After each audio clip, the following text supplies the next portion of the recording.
Hello and welcome to the Your Parenting Mojo podcast. And today we have special guest parent Katie with us. Hello, Katie. It's great to have you here. Hi, thank you. So I wonder if you can get us started just by telling us a bit about you and your family and some things that are really important to you as a parent, please. Sure. So I've been married for almost 10 years, and we have three kids who are 5, 3, and 1. And in terms of what's important to me, I feel like on a day-to-day basis, it's just getting through the day and ideally with some moments of connection and joy and fun, but really making it all the way through bedtime, not even just to bedtime. And on the bigger picture, I think the things that are important to me as a parent are really parenting in a way that helps create the world as I want it to be. And I think for me, there are at least two ways that that really comes up for me. And one is the relationships with my kids and being able to, in this power differential where as a parent, we have all the power, like how would I want that to look in the world? And how can I create that and practice that in my relationship with my kids? And then secondly, like really wanting to see all ways of being as beautiful and worthy, and to be able to provide that for my kids, to accept them for whoever they are in that moment, and to help them to learn that and to take that out into the world as well.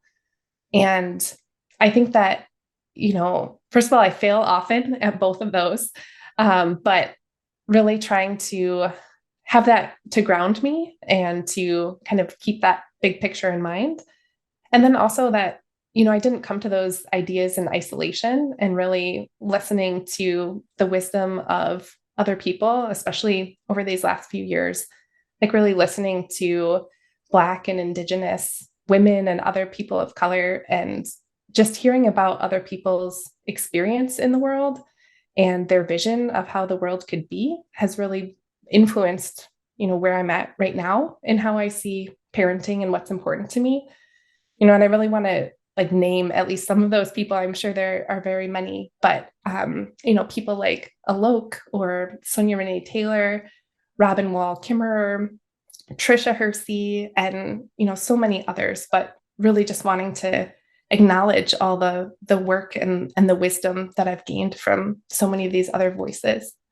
Yeah, I really appreciate that. I have Rest is Resistance on my nightstand right now, midway through it. So yeah, and I learned so much from all of those folks as well. Appreciate your acknowledging that. I wonder if you can tell us a little bit about what parenting was like in your early days.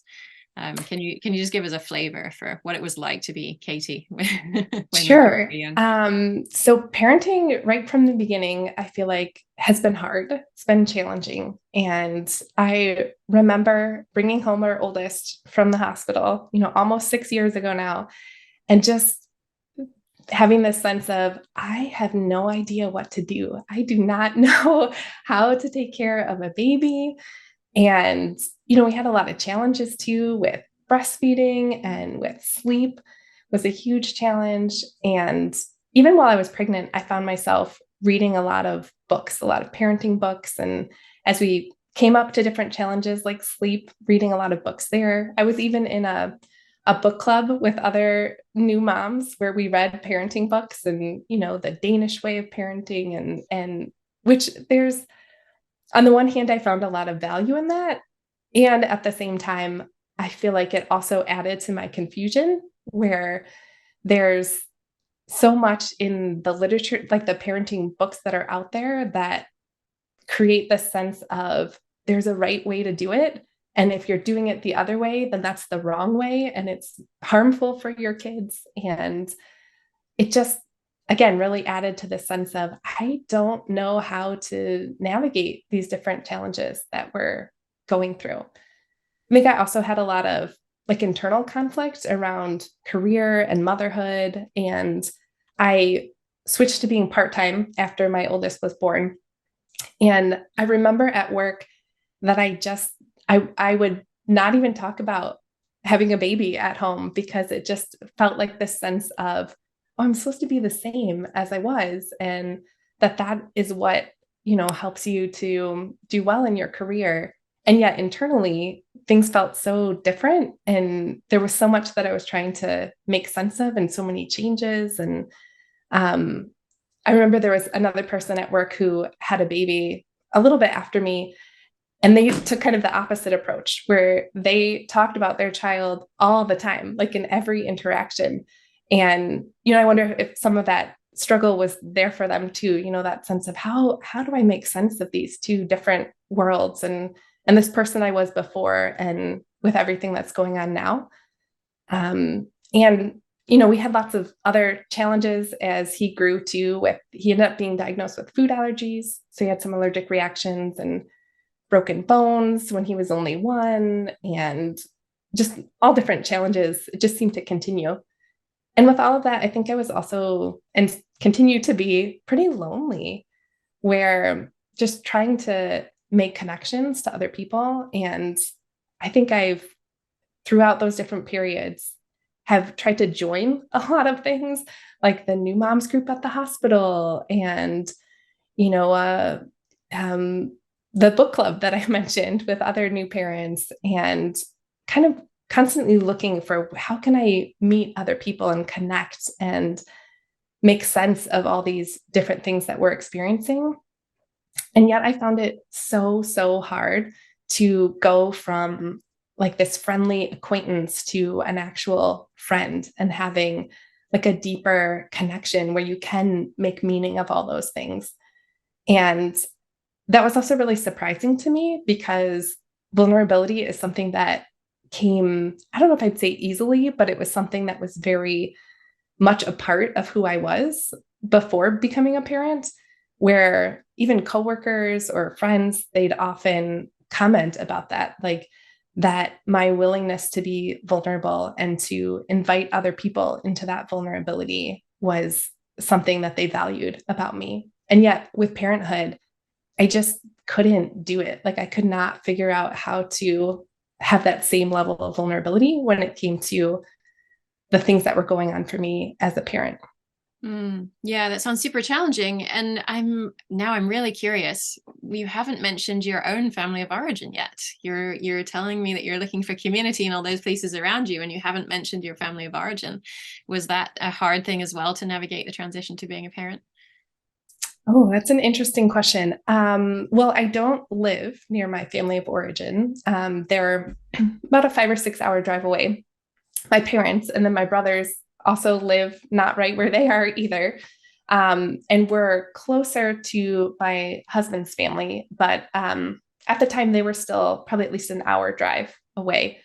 So I think it's been a mix. I think there were times when I really relied on my mom, especially in those early couple months of just, I have no idea how to take care of a baby. You've done this before. What can I do? And then other times where her style of parenting didn't fit the way that I was wanting to parent, and where there was more conflict there then. And so not the same, like I think some of my just leaning into, okay, you do it because you know what to do, was also not the healthiest for me in some ways. Um, but I think it's been hard to find that middle ground of where, yeah, like accessing that support and that help, but also still being able to be supported in my own thoughts and ideas and how I want to do things. Mm-hmm. Yeah. Okay. So you talked us through a bunch of challenges you had with your oldest child, and then there were two more children. Yes. And then at some point you realized you needed some help. What Mhm. what was that transition like? Well, we did have some periods where things seemed like, oh, okay, like we're in a good groove here. Um, and it was probably like that before we had our second, because it seemed like, all right, we can do this again. And then right before our second was born, we moved. So we moved a little closer to my husband's family, so kind of outside of the city, closer to where they lived. And then, and literally within 2 weeks before he was born, and So then it was kind of, starting over in some ways, new the acquaintances that I had developed. We left most of those. And so starting again to join the things out here. And then the pandemic happened, which, just really any, relationships that I was starting to make, like, were really hard to maintain or keep up with all of the isolation with the pandemic. And somewhere within there, we had a third. And that was around the time that I think I discovered Taming Your Triggers. And I just remember at that point, I think, so we had a 4-year-old, an almost 2-year-old, and, a 1 or 2 month old.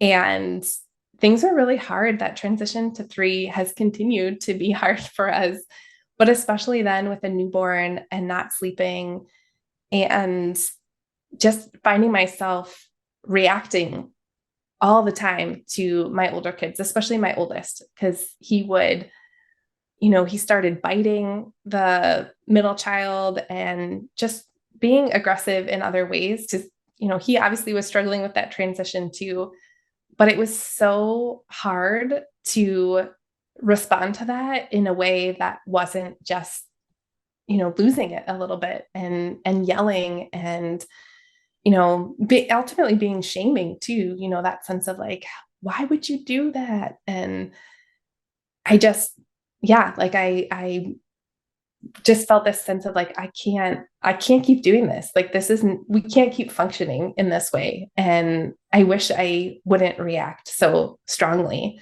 And I think that's where Tame Your Triggers came in, and it fell right at that point for me. Yeah. And I'm also noticing that the huge discrepancy, right, in the way you introduced yourself and the values that you told us are really important to you and the actual interactions you were having with your children. Did you notice that at the time, the kind of incongruence between those two things? I think that the values that I have right now, I'm not sure how, if they were there in that same way at that time, Yeah. but I definitely think that the sense of, this isn't how I want to parent. Like, this isn't, seeing that reaction in my kids of when I was yelling and how scared they would be and how much shame they would struggle with when those interactions would happen, which was all throughout the day. That at the very least, like, that sense of this, I don't want my kids to experience our relationship in this way. Um, yeah. And I think I looked back at my trigger journal because I don't actually remember a lot from that time because, especially with the lack of sleep. And when I was reading through the things I had written down at the beginning of Taming Your Triggers about what were the instances that were really triggering that anger for me. And I really didn't remember any of the specific things I had written down, a lot of sibling aggression and, like leaving the fridge open when I was telling them to close it, like things like that I just really don't remember. But what came through so strongly was that rage, like, just, in reading through these different things I had written at the time, these little instances, just I could feel it again in my body, and like all the exclamation points and, this sense of like, they're not listening to me. And the other thing that stood out to me is it seemed like these things were often happening when the baby was also crying. And so that sense of, I can't get to this other child who also needs me. And in the trigger journal, I'd written crying. And then in parentheses, every time it said, and crying and crying, so just this sense of, yeah, like everyone is needing something and trying to balance all of that and just being filled with like this anger around like, I can't do it. Yeah. And I want to acknowledge that you've done Taming Your Triggers twice, and Mm-hmm. also acknowledge that when I first heard that people were doing it more than once, I felt a really deep sense of shame because I thought, okay, if I was any good at this, if I had designed a course that actually did what it's supposed to do, people would go through it once, they would shift how they interact with their children, and they wouldn't come back again. And one of the biggest lessons of my life has been, Jen, this isn't about you. and that people are actually getting something different out of it each time. Can you tell me, why did you come back for a second time, and what was different about, what had shifted, I guess, between the first and second time, and then what was different in the second time? Sure. So, well, the second time was interesting because I hadn't, it was pretty much exactly a year later, and I hadn't planned to do it again. I'd heard that it was coming up, and I thought, I don't feel triggered all the time right now. So this isn't necessarily a good fit for me right now. And then you released a podcast episode on mutual aid. And it was just this beautiful episode that was really powerful for me, and something that I just brought up a lot of reflection for me, and this description of a mutual aid community and what that looks like. And I just found myself really grappling with, like, wow, like that's the type of community that I want to be part of. And how can I be part of those types of communities? And I'm looking for more community. And so how can I create that in a way that is similar to, how they described mutual aid, and where the needs are, the resources are going to where the needs are most, and where there isn't an othering of people who have more needs, and where the problem is located not in the individual, but in the systems. And where it's also just not keeping resources within people who are already resourced, where there's sharing of baby clothes just with other people who also have baby clothes available, and really making sure that those resources are also getting to people who don't have as much to contribute in the same way, but are also contributing in other ways. And so I was really grappling with a lot of this and looking for, how can I make this a part of my own life?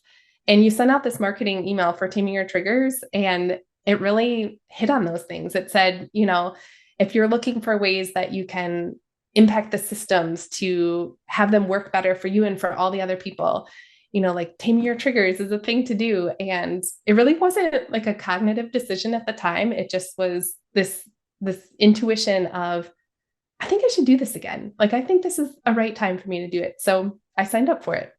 Okay. All right. And so, to the extent that you can separate those two experiences in your mind, I'm curious about shifts that happened the first time you went through, and then if there was anything different the second time that you went through. Can you walk us through some of that?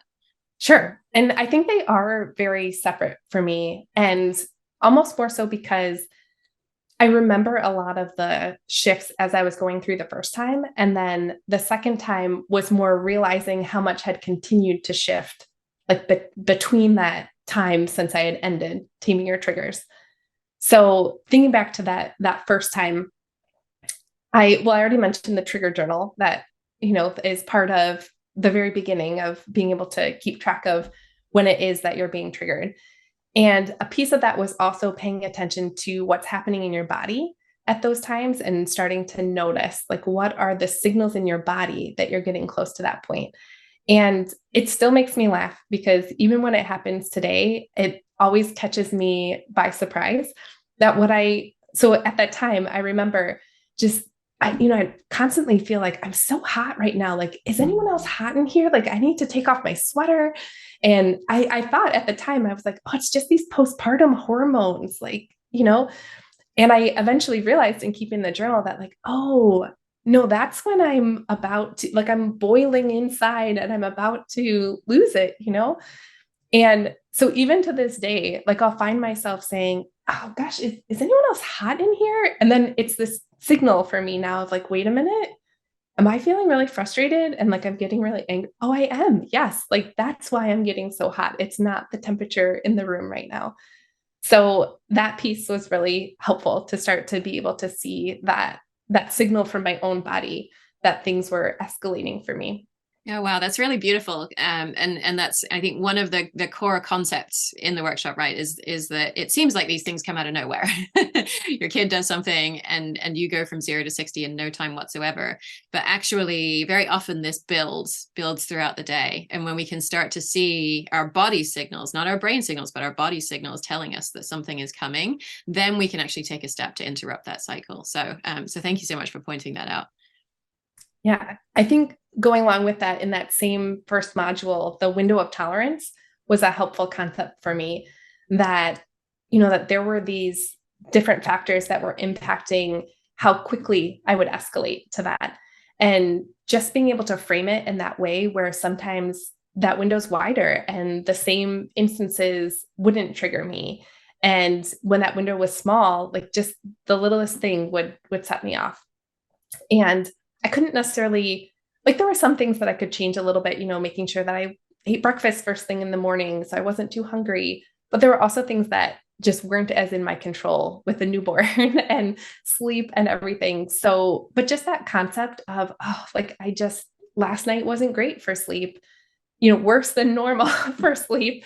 And so, of course, things are bothering me more. And it just, was the start of a little bit more compassion and a little bit more just in recognizing that factor, like that I think maybe part of that sense of like, it's not me, like it's just the situation that I'm in is causing a lot more reactivity for me. And that sometimes would help to then not be as, not necessarily not be as reactive, but to have a little bit more pause before, acting on that, so that window of tolerance was a helpful concept. And then all the stuff related to NVC, or the nonviolent communication, that I hadn't come across that before your work. And that whole concept of needs, and it was really kind of a shift in worldview for me to realize this sort of alternative to what I've always felt is more the sense of like, okay, either your needs are met or my needs are met. Like either we do your strategy or my strategy. And that there can be this other way of looking at it where both of us can get our needs met, and we can work together to try to figure out how can we both get our needs met. And I just remember feeling very like, wait a minute, like this is very different. This is a very different way of looking at things for me. And I think one of the first ways that it really stood out for me is around the thinking about holidays, because like I mentioned, I don't live right near my family. And especially being with someone whose family doesn't live near my family also, it was often a real conflict around what to do for holidays. Were we actually traveling to where my family was? Were we not? And that was very important to my mom. And it often felt like it was either she got her way, like she got her needs met, and I was frustrated, or I said, we're just not coming, and I got my needs met, and she was really hurt and sad and upset. And it just, that always felt like the only options to me. And so being able to see this sense of like, oh, like we could look a little deeper, and like, why is it that going there doesn't feel like it's going to work for me this year? Why is it that she really wants us there right on the day of the holiday? And how can we find other ways to meet those needs that look different, that can work for both of us? And that was just a really profound shift for me, like to be able to see this new alternative of, it's not just either I get to feel okay about it or you get to feel okay about it, that there can be something different than that. Yeah. And I think that that's a really important point, that parents come into this struggling with their relationship with their child and wanting to do something differently there, and then find that this is relevant to all of our relationships, and we can use these tools in so many other places. And of course, we're all dying to know, what did you do about the holidays? I know, it was funny thinking about that story. I was like, yeah, we don't really have a good solution yet, but I think though it's different though, that now I come at it at least from a different place of always looking for like, okay, but what, like what about having us there on that day is what's important to you? And how can we still get that thing that's important to you in a way that also works for us? And looking at our own situation too, like, why is it that driving there this year just feels really challenging? And are there ways that we can shift what we're doing? And so, and that changes too. I think that's another factor, like that sense of the needs can change each time. And so it doesn't have to be a well, this is just what we do because that's what we do. And it's more of a, let's look at what the needs are this year and see what can work this year for it. Yeah. Yeah. And so what I'm hearing is a thing I often hear when parents are starting with this with their child as well, is that even if we aren't ultimately right now able to find a solution that actually meets both of our needs, that something about approaching it in this way helps me to be with it differently. It loosens something up and also maybe helps the other person come towards us as well, because they see that we're not approaching it from a lose-lose conflict-based perspective, that they see we're actually trying to meet their needs as well. Did you get that impression with your folks? Yeah, I think so. And I think even, especially for myself, like being able to say, okay, like, how could I make this work for me in ways that are working for them too? You know, like being able to adjust, like, how do I, like, if I know that, you know, there's going to be a dog there and that's going to feel really stressful with my little baby. And how can we adjust things to make that feel a lot less stressful for me? Like, what sort of parameters can we put in place rather than just feeling like I just can't do it? You know, that's just too much.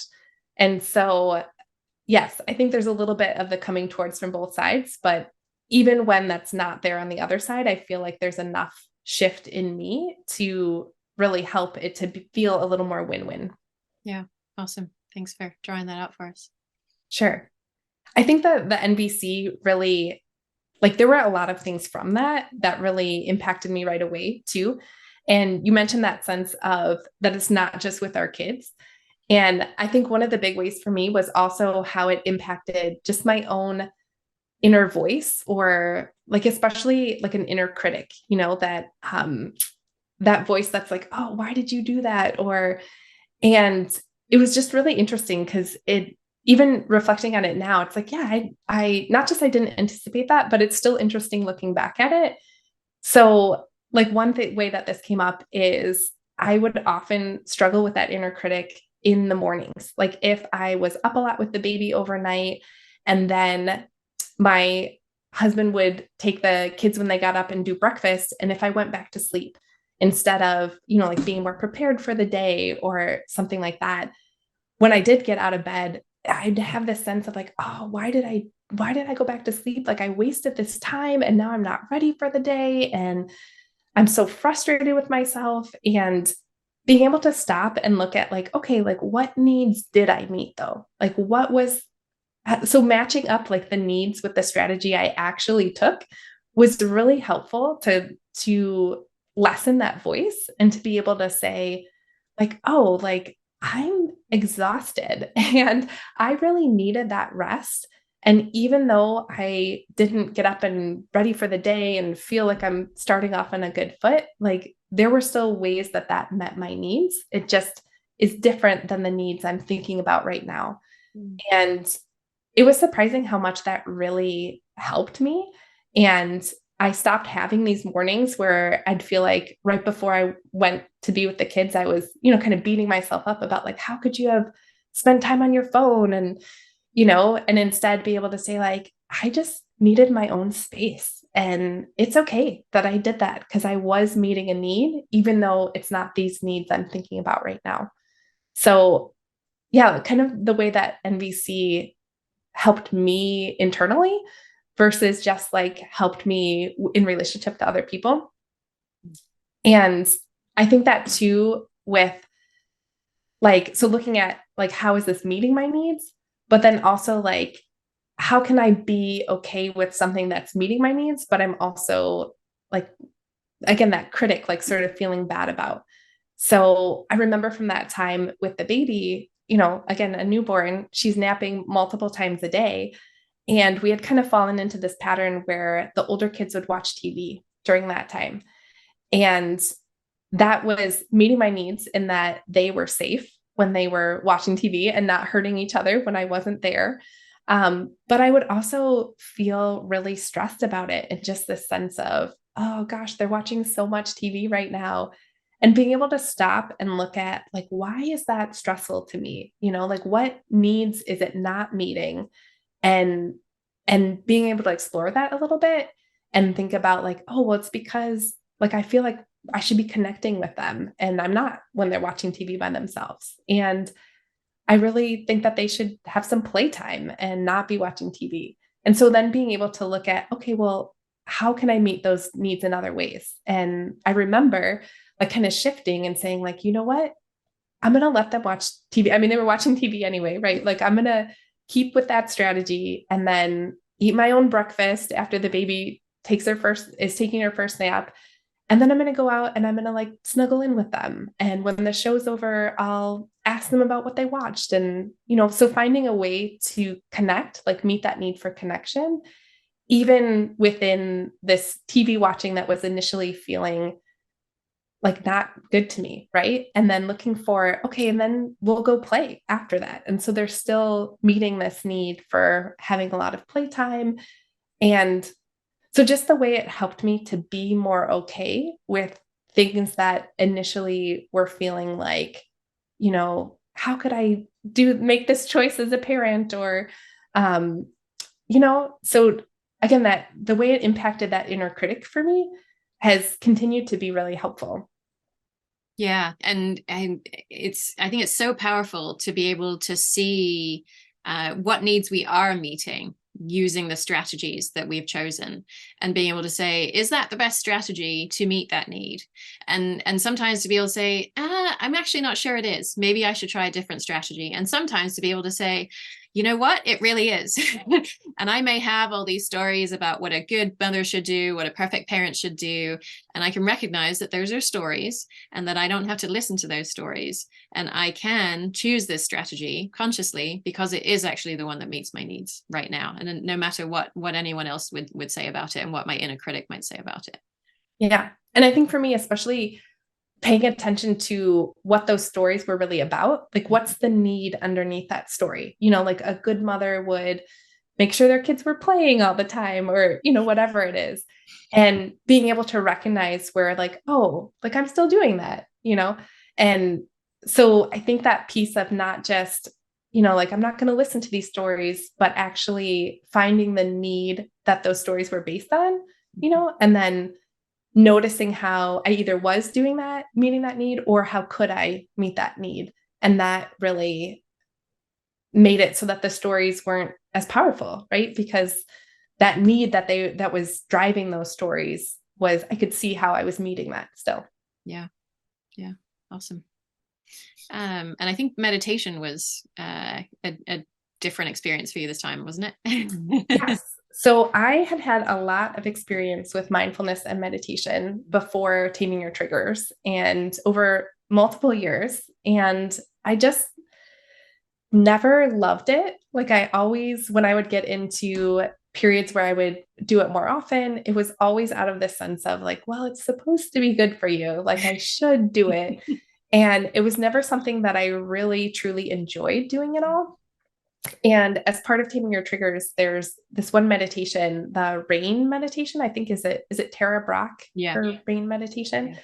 Um, and it was part of one of the modules, and it just was the best experience I've had of mindfulness and meditation.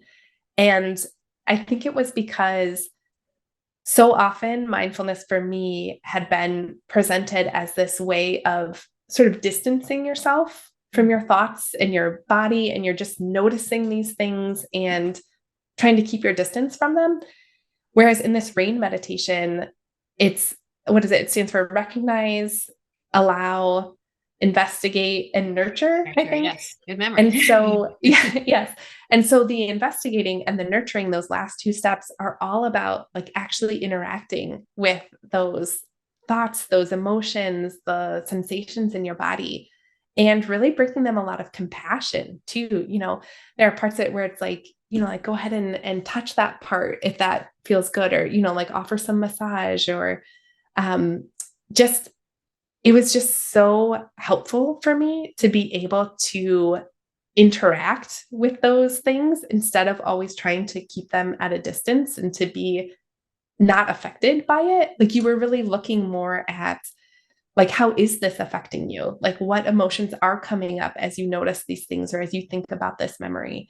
And it was the first time that I really actually enjoyed meditation or mindfulness and actually wanted to do it again instead of just feeling like, well, it's supposed to be a thing to do. Mm-hmm. So that was really helpful.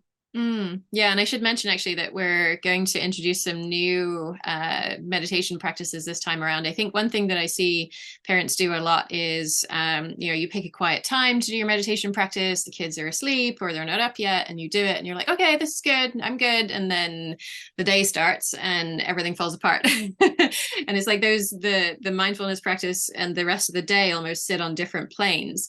And so what we're doing is we're recording some super short practices that you can do throughout your day, and start by listening to them and eventually not even need to listen to them anymore because they're so short, you'll just remember them.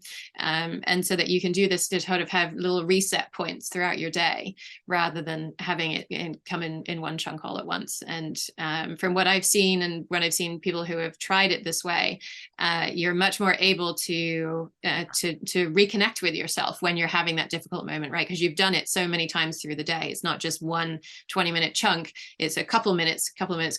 And so it's much more easy to say, oh yeah, I remember when I'm going to check in with myself, deep breath. Okay. And now I can respond to this situation. So yeah, we're always pushing the boundaries as much as we can.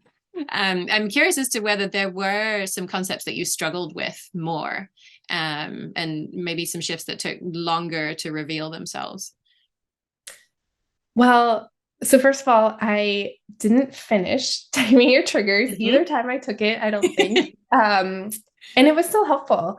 Mm-hmm. And I think the not finishing was not necessarily because of anything specific in terms of the content and taming your triggers. I think it was just, life and feeling like the first time I got a lot further into it, I think I did maybe at least 9 of the 10 modules. Okay.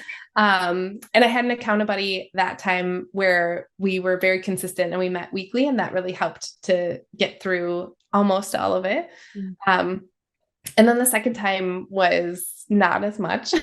And I think I did a little more of, maybe missing a couple weeks and then jumping in at a later point for something that felt really relevant. So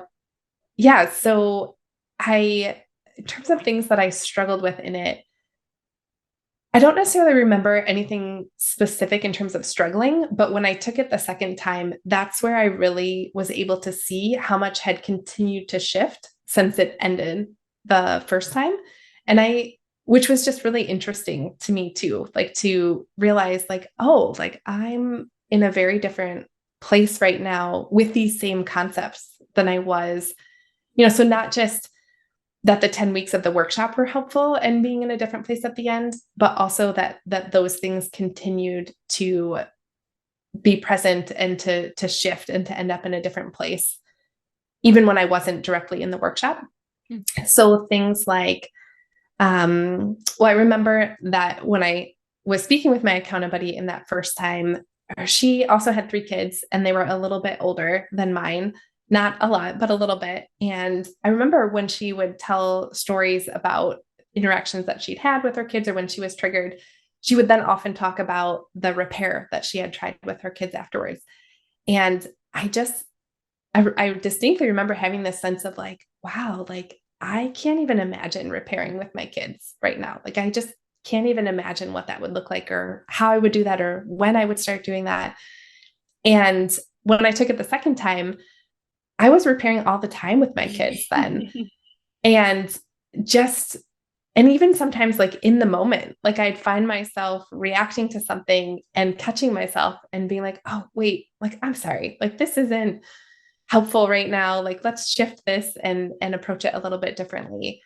And like, that's not a shift that I would have anticipated, like even at the end of that first round of taming your triggers, especially to the extent that I like catching it in the middle, like let alone, repairing at all. So that was a big thing. And then even, just that sense of catching it in the middle or being able to notice that at a different point in the cycle. And I think for me, that was both like when I took it the first time, it was just, reacting to my kids all day long. And then the second time it was more, like patient, and then snapping, So that was very different. And then again, being able to notice it building a little bit more, and even hearing myself, making threats or, saying something that feels shaming, and then noticing that as it's happening and being able to shift gears. Like those were things that I was doing when I started Taming Your Triggers the second time. So it wasn't even from taking it the second time. It was just the shifts that had continued to happen for me. And I am amused to notice that the repair module is module 10 that you missed the first time. So yes, it's still there should you find you need it, but it looks like you're on a good track with that. And so now that you are able to see this happening, right? I can see that you're making the shift from I don't even know that this is happening to, oh, I see it happening and I can repair in the moment. I can change course in the moment. Have you also seen, I'm just tying it back to your ability to kind of notice the heat in your body as well. Do you see it coming now as well? Often. I mean, and again, none of this, I'm not in any sort of perfect parenting place or ever will be. Neither am I. But there are a lot more times where I can see it coming now. And I think that's an area where I'm still experimenting too. Where, because it's, like, sure, it'd be great if I could always tap out when that would happen, but that's not the reality of my life right now. And so still really experimenting with what is helpful when I notice it coming. And sometimes just that pause and that breath, like, isn't enough. Like that doesn't do it for me. And so I know there have been some times recently where I found myself, saying out loud to my kids, like, oh, I'm starting to feel really frustrated and I really want to stomp my feet. And then sort of inviting them into that, like, does anybody want to stomp their feet with me? Like, let's all stomp our feet together. And sometimes that physical motion, like something physical, can really help to sort of have that emotion like work through my body. And even the other day, we were getting ready to go outside. So we're right near our garage door. And, my middle child pushed the youngest one over. And I had this, and it had been building because we're struggling to get ready and to get out the door. And I was like, hold on just a second. Like I felt myself ready to yell at them. And I went in the garage and I yelled out there, like, just stop doing that. And then I came back in and it was like, I just had so much more compassion in that moment for them. So I think the figuring out what to do when I'm noticing that I'm being triggered, that's still something that I'm figuring out, and, maybe always will be figuring out. But one thing that I've tried recently, because sometimes that pause just doesn't, sometimes it helps and I'm able to keep going and bring that compassion. And other times it just doesn't, like it's still building. And so one thing I've experimented with recently is just being able to name that and to say out loud, wow, I'm feeling so frustrated right now. And I'm really feeling like I want to stomp my feet. And then inviting the kids into that, like, oh, like, does anybody want to stomp their feet with me? And then, whether they join in or not, just stomping my own feet. And sometimes just that physical movement really helps to move that emotion through my body. And, I remember just the other day that we were getting ready to go outside. So we were down near our garage, and, it had taken a while to get all our stuff on. And so that frustration was building, and my 3-year-old pushed the 1-year-old, and I just felt that, that anger really start to build. And I could recognize that, like, it's not going to be helpful to yell at you right now, but that urge is still there. And I said, hold on, let me step into the garage for a minute. So I stepped into the garage and I just, yelled out there, and it was like, stop doing that.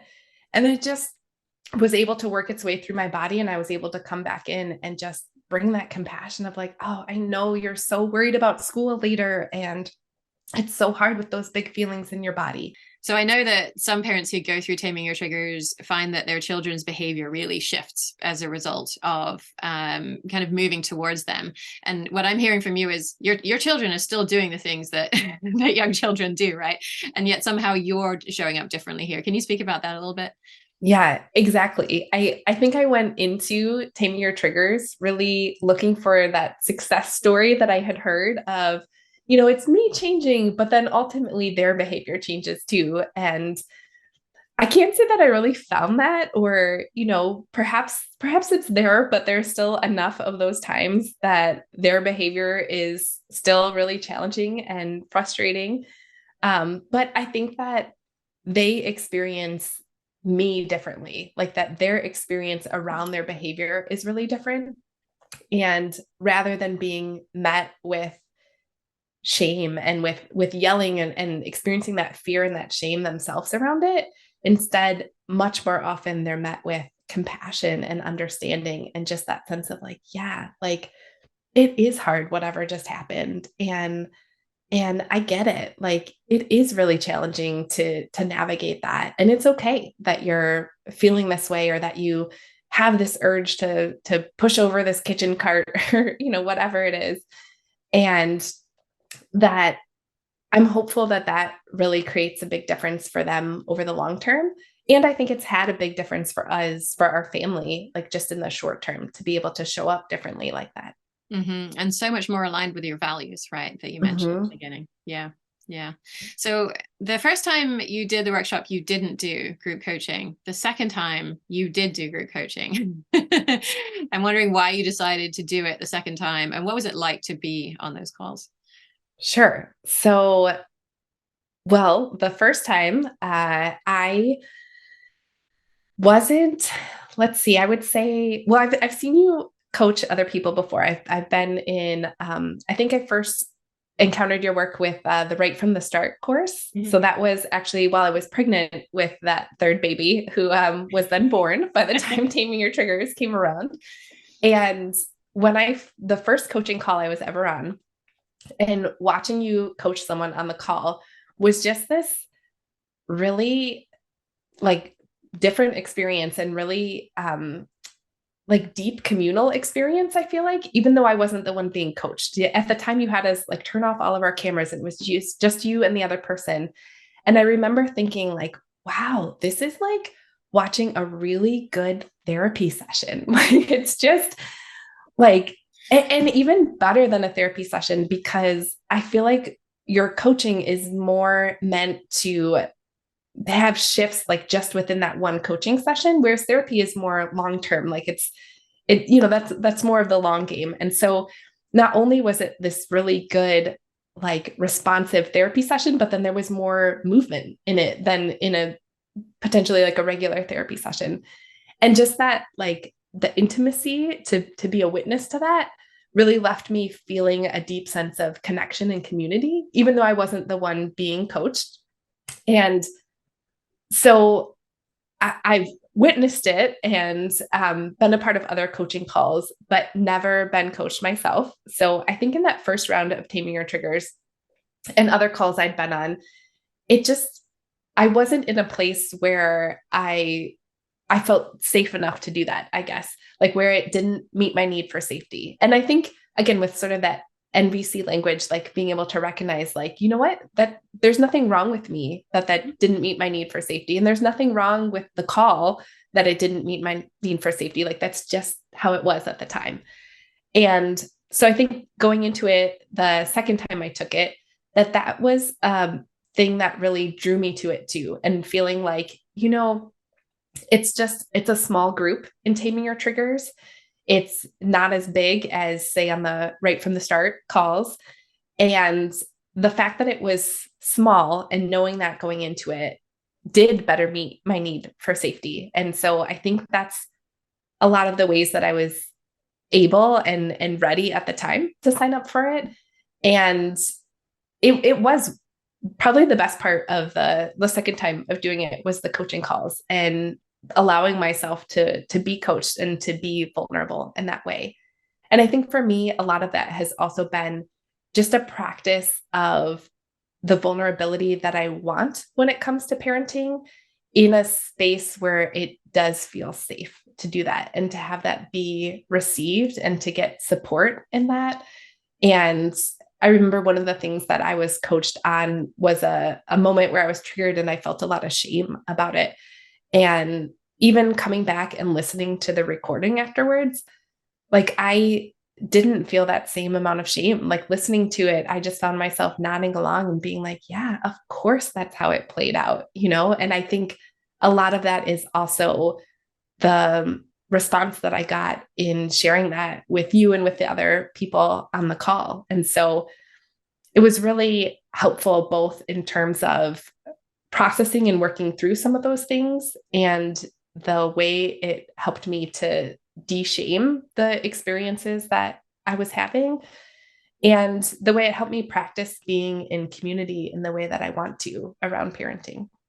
Yeah, I love that. And I think so many parents, and I think you as well, we're having this need for safety that you didn't think was going to be met because it's like, isn't this weird to like tell stuff in front of people I don't even know?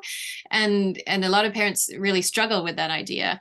And on the flip side of that, I think there's something really powerful that happens when we are vulnerable and when other people witness that vulnerability and hold that with us. And when we're doing it for everybody else who's being coached, and everybody else is doing it for you being coached. And I think that's a huge part of the de-shaming process is processing that with other people, not just with me. Yeah, I agree that it was. Yeah, I definitely think that it was better that there were more people there than just being one-on-one. That not just the witnessing other people, but having other people witness my experience and be able to relate to it too. Yeah, because that community is pretty important to you, right? How does that show up for you in terms of navigating this vulnerability alongside wanting to be in real community with others, where you're not just kind of sharing these surface level relationships, but really deep relationships? Sure. So, I mean, I mentioned that even just with that early on in parenting, where reaching that same level of vulnerability that I really crave and that helps me to make meaning of the things going on in my life has just been really hard when it comes to parenting. And I think, a lot of that is even just the discourse around parenting, like where when you're not coming at it from more of this needs-based thing, where it becomes more of there's a right way to do it and a wrong way. And there's just so much potential judgment from other people around parenting things. And that's been a helpful framework with the needs-based, because then it's just about, does it meet your needs or not? So I think that being in community, both the virtual community on Circle and in the coaching group, that it was really helpful to practice that vulnerability that I really want in my relationships outside of, virtual communities, and to be able to witness other people being vulnerable and to see the response from other people, like to see that vulnerability be received and supported. And so I think the first time I took it, I probably didn't participate as much on Circle. And I still found it helpful to be able to witness and to see and to have experiences where someone else was vulnerable and it was safe, it was okay. And then by the second time I took it, being able to do that more myself and receive that, and to have it be safe and to have it be helpful too, to be able to make more sense of things. And so, whichever level that I was able to engage in the community, I still found it really helpful and helping me to get closer to the vulnerability that I want in my day-to-day relationships too around parenting. Mm-hmm. Yeah. So if there are parents who are relatively early in this journey and they're just trying to imagine, maybe starting to imagine things might be different than they are right now, but they're not sure where to start, what advice would you give folks on where to start? I think in terms of where to start, just finding places that you can do this work that do feel safe. And even if that's virtual, like I think as much as I've wanted that to be in person, that the virtual communities have been a good stepping stone for me, and something that I've actually really needed, I think, because they do better meet that need for safety and allow me to practice and build that up. So I think finding a place where it feels safe for you to do this work and to process this and to try to find ways to make it be different than it is right now, if that's what you're looking for. Mm-hmm. And I think also just that another big shift for me over time has been going back to that mutual aid episode and really being able to locate the problem not in the individual and in more of the systems, and a lot of that NVC work also being about with that inner critic, being able to say like, okay, like this isn't me, like it's not my fault, like things are set up in ways that make it really hard to be a parent in our society. And being triggered by my kids, yelling at my kids, like not being able to be amazing at all of the things that I wish I was amazing at, and that everyone around me is saying like you need to do all of these things and do them well. Like not being able to do that is not because I'm not enough. It's and so that advice to parents, like it's not your fault. It's not that you're not enough. It's not that your kids are not enough. That it's the systems that we're working within, and that of course that we can't do it all and do it all to the extent that we are told that we need to so that shift has been really helpful for me, and I wish I had been able to start to recognize that even earlier. I think that would have been really helpful for me to start to recognize that, like, what, this isn't me, like I'm not broken, my kids aren't broken, like it's just the system that we're trying to do this in that has made it so hard. Yeah. Thank you so much for being here with us, Katie. It's been such an honor and a privilege to walk part of this journey with you. Thank you so much for all the support that you've provided and all the work that you put out into the world as well.